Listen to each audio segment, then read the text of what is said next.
بسم اللہ الرحمن الرحیم۔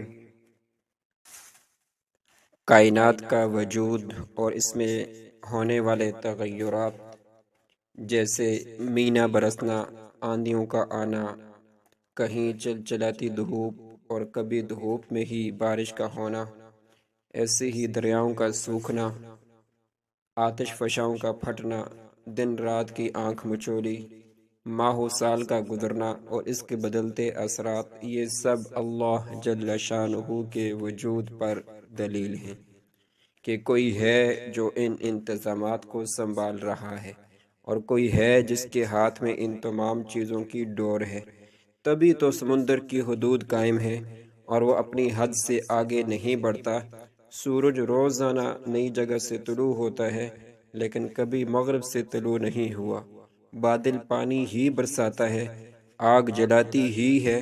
یہ تمام چیزیں اللہ رب العزت کے حکم کی محتاج ہیں اور اسی کے فیصلے پر کاربند ہیں۔ یہی وجہ ہے کہ قرآن کریم میں اللہ جل جلالہ نے ارشاد فرمایا، اِنَّا كُلَّ شَيْءٍ خَلَقْنَاهُ بِقَدَرٍ، کہ ہم نے ہر چیز کو اندازے سے پیدا کیا۔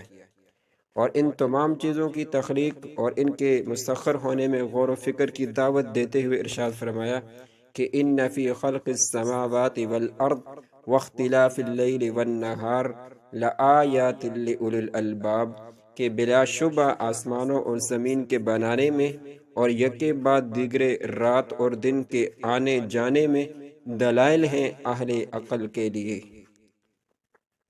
ایسے ہی موسموں کا بدلنا بھی اللہ تبارک و تعالیٰ کی قدرت کاملہ کا مظہر ہے کہ کبھی سخت گرمی جو جھلسا دینے والی لو کے ساتھ مزید سخت ہو جائے اور برف تک کو پگھلائے، اور کبھی یخ بستہ سردی جو مائع کو بھی جما دے، کبھی ہر طرف ہریالی کی پوشاک اوڑھے پیڑ اور رنگ ہائے رنگ کے پھول، اور کبھی اداسی بکھیرتی خشک اور زرد پتوں کا موسم۔ یہ تمام حالات بھی اللہ جل شانہ کی طرف ہی سے ہیں۔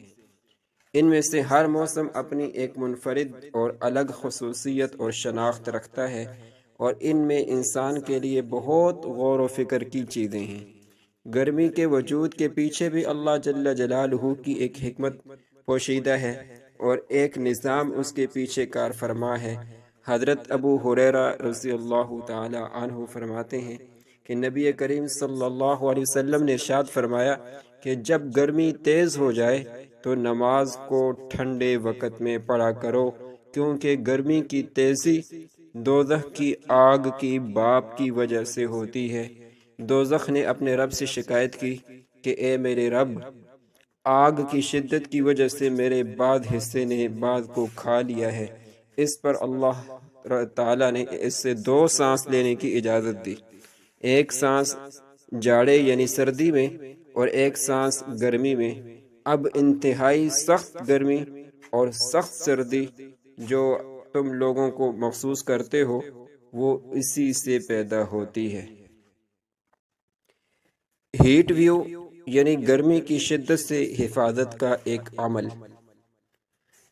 امام یافعی رحمہ اللہ تعالی نے اپنی کتاب الدر النظیم فی خواص القرآن الکریم میں لکھا ہے کہ جو شخص حرف ح سے شروع ہونے والے ان اسماء یعنی حلیم، حق، حکیم، حی، حفیظ، حمید، حکم، حنان، حسیب، موسم گرما میں طلوع آفتاب کے وقت تھوڑی دیر ان کا ورد کرے تو دن کی گرمی محسوس نہیں ہوگی۔ آج کل ملک میں ہر جگہ گرمی کی بہت شدت چل رہی ہے اور بعض علاقوں میں ہیٹ ویو کی خبریں بھی آ رہی ہیں، اس لیے ان اسماء حسنہ کو ضرور استعمال میں لائیں۔ اللہ رب العزت سب کی حفاظت فرمائے، آمین یا رب العالمین۔